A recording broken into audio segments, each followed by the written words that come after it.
What's going on, everybody? Welcome back to another edition of On the Break. We have a good one coming to you. We are continuing our series of videos going over team previews for this upcoming season. And the next thing we have are the Dallas Mavericks. So, Trevon, the Dallas Mavericks, they finished last year with a record of 38 and 44. They were on the outside looking in of the play-in, didn't even make the play-in. And last season, it was a big focus on getting a star beside Luka Doncic. They lost a lot of depth to do that. They look to address those issues in the offseason. Now, what do you think about this Dallas Mavericks team going into this upcoming season? Well, we all know about the big trade that happened with the Mavs getting Kyrie. They also got Markieff Morris and shipping out Spencer Dinwiddie and Dorian Finney-Smith. They also gave up three good assets: a first rounder in 2027, two second rounders for one for 2027, one for 2029. So they did lose a lot of assets. So this was a big all-in move on getting Kyrie, but you did lose some key pieces that helped make your team what they were as far as getting to the Western Conference Finals. They also lost Jalen Brunson for nothing, which was a big bummer. We saw how great Jalen Brunson has done in New York. So if you're a Mavs fan, I know that one really hurts because he's been balling out. But the big question since that trade happened was, can Kyrie and Luka play together? Since acquiring Kyrie, they finished the season 9-15 after that trade happened. One of the big things a lot of people try to look at is usage rate with players, saying, "Oh man, there's only one ball. You can't just have the same guy have the ball all the time. If you're gonna have two stars, they're both amazing scorers." So that was a question mark coming into it. Luka had a usage rate of 37.5, with Giannis having one at 38.5, which was the highest in the league. So Luka's not that far off, but Luka does have the highest career usage rate of 35.5. And Luka led in three different stats by himself: points per game at 32.4, rebounds per game at 8.6, and assists with 8. So for a player to lead in three different stats, that means that they're heavily involved in a lot of things that they do. So bring over a guy like Kyrie is not crazy for people to question how was this going to work. Kyrie had a career usage rate of 29.3, which is a lot lower than Luka. We've seen Kyrie have a more off-ball role. We've seen him play with LeBron. So that was a lot of optimism for people to think that this can work. But since playing for the Mavs, Kyrie has averaged 27 points per game, and Luka didn't really drop off with his production either. So I think that question about can they work together, that wasn't really an issue in my opinion. I think they were still able to work and play how they were able to and, contribute on their end of the bargain. But there are some issues that I think they have, and they're mostly come on the defensive end. 3-and-D wings and rim protection. We know that the 3-and-D guy was the person that they shipped out with Dorian Finney-Smith, who was a good defender and also improved his three-point shot over the years in spot-up situations. And then rim protection. We know they have Maxi Kleber, but that's not necessarily enough rim protection for them to make up for what they have lost defensively with Dorian Finney-Smith. I have two ratings for you from two different seasons, both for the Mavericks. Both have the offensive rating, defensive rating, but they're from two different seasons. One's from 21 to 22 season, the year they made the conference finals, and one was from last season. I'm going to read them off. I want you to guess which one was for the Western Conference year, which one was for this year. So 15th in offense, 6th in defense, or 6th in offense and 24th in defense. Which one do you think was the year they went to the conference finals? So I would think the 24th in defense would be this year. Yes, that's correct. The year that they were worse offensively and better defensively was the year that they went to the Western Conference. So you're the sixth best team offensively in the league, which means you are one of the best teams, scoring 116.8 points offensively. So offense wasn't the issue. Bringing Kyrie over didn't disrupt any of that. But losing a guy like Dorian Finney-Smith that has drastically changed the defensive efficiency that your team has had. And it quite frankly resulted in you guys not making the playoffs. Now, granted, it's not just about Luka and Kyrie that you have to worry about. It's the whole team. Jason Kidd knowing how to use Kyrie in clutch situations. They had a lot of moments where they struggled. So those are things that they have to figure out too. But defense is the main thing that I feel like they need to improve on. And then the last thing before I hand it over to you was they don't have a third ball handler. They don't have another guy outside of just Kyrie and Luka that they can rely on, like a Spencer Dinwiddie or a Jalen Brunson. Those two, including Luka, were your main ball handlers. So you had options to spread around that responsibility, which made it easier for your other guys who are 3-and-D players who aren't comfortable creating the ball. So those two things are things that I feel like the team with Kyrie, or I don't want to say Kyrie because it sounds like I'm putting on Kyrie, but those are two things that I feel like this last year's Mavericks team is missing out for them to maximize what they do have. Because when you have two bona fide offensive scorers like that, you would hope that you guys can give them an opportunity to go in the playoffs and just outplay the other team. Because quite frankly, I think that's what it's going to take. We saw Luka just destroy teams. We saw what he did in Phoenix, just handling that offensive responsibility, making teams around him better, helping them get confidence. And that's what has proven to be successful for them. And just not having that this past season is what had resulted in them not being a playoff team. So if they can make improvements or figure something out like that, I think a guy like Jaden Hardy could possibly be that third ball handler. But I think it's more than just the offense. The defense is the main thing, in my opinion.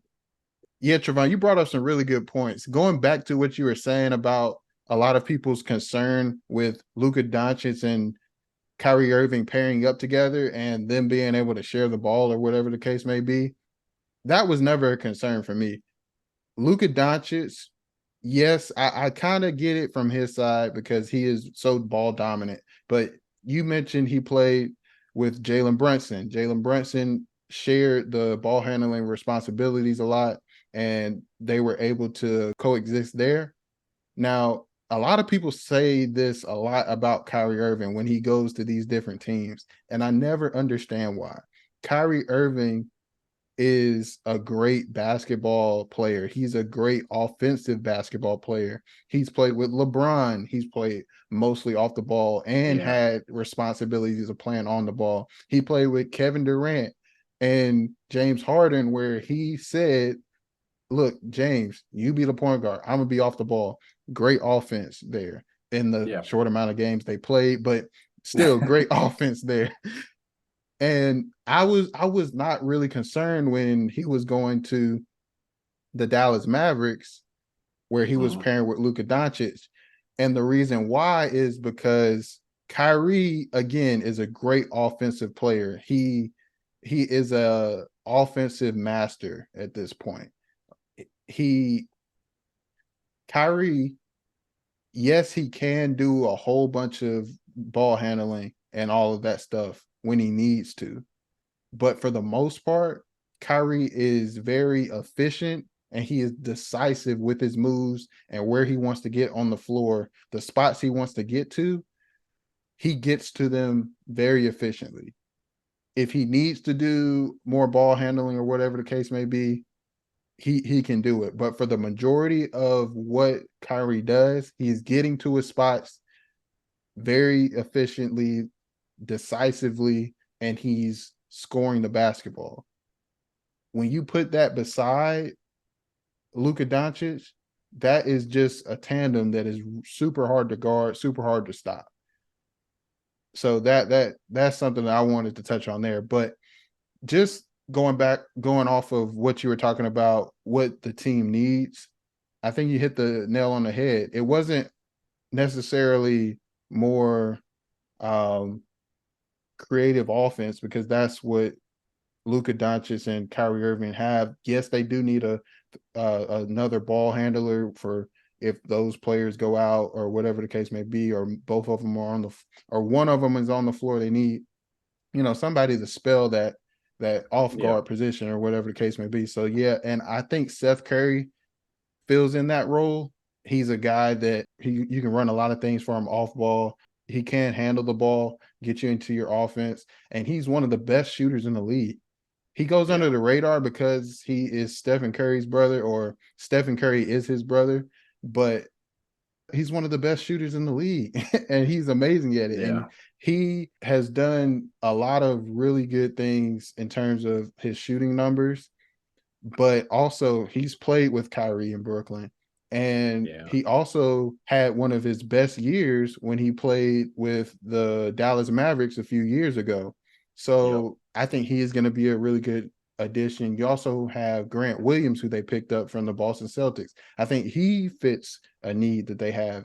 Grant Williams is a player that's going to be really good on the defensive end. He does all of the dirty work you need him to do, and he still is a really, really good shooter. He shot basically 40% from the 3-point last year. I think it was like 39.5% in the regular season, but he shot even better in the postseason at 45% from the 3-point line. So Yeah, you take care of those two things there, which they need spacing around Kyrie and Luka there, and yeah, you give them a defensive player that can do a lot of things for them. Derrick Jones Jr. They got him as well. Athleticism. He plays good defense as well. And I'm pretty sure Kyrie and Luka are going to find him in the open floor or alley oops at the rim or whatever the case may be there. Derek Lively Jr. is another player I think is going to be a good addition for them. Yes, he's young. Yes, he's a rookie. Yes, he has a lot of things to develop and learn. Not a finished product. We get that. But one thing that he comes into the league that he is going to have the opportunity to make a big impact on this team is protection at the rim, interior defense. He did a great job with that at the college level at Duke. Coming into this season with the Mavs, that was a big hole on their team last year.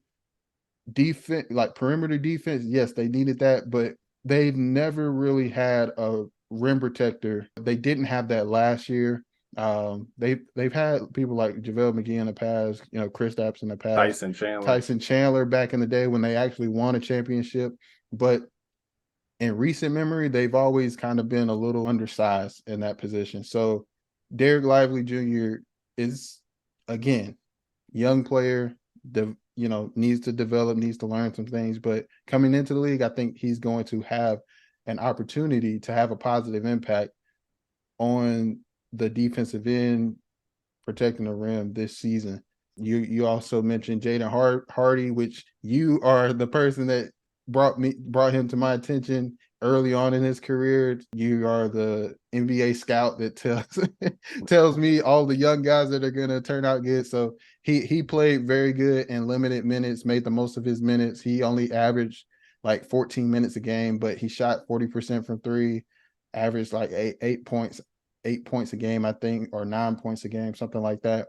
And I think he's a really talented player. He keeps developing. He can continue to contribute to this team too.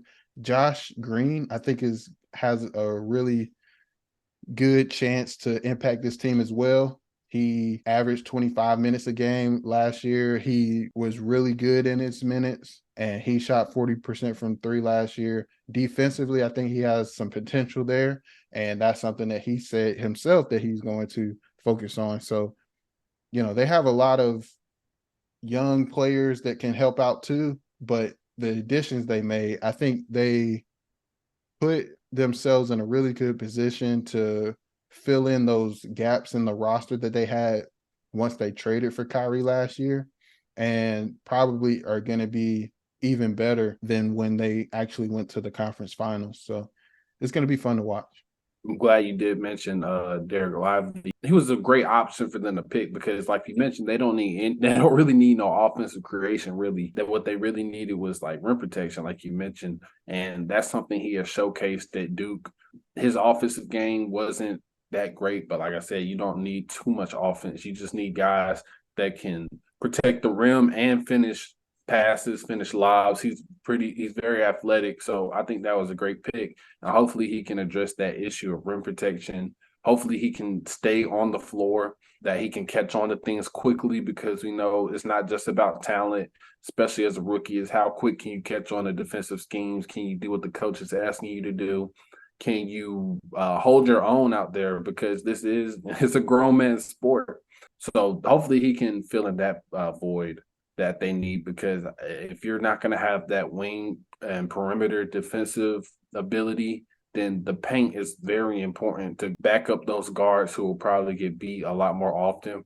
But if they could just figure out something like either perimeter or paint defense, then I feel like you can scheme around that. But if you can just address that issue, then I feel like you give yourself a chance, because you are going to need defense to make great runs.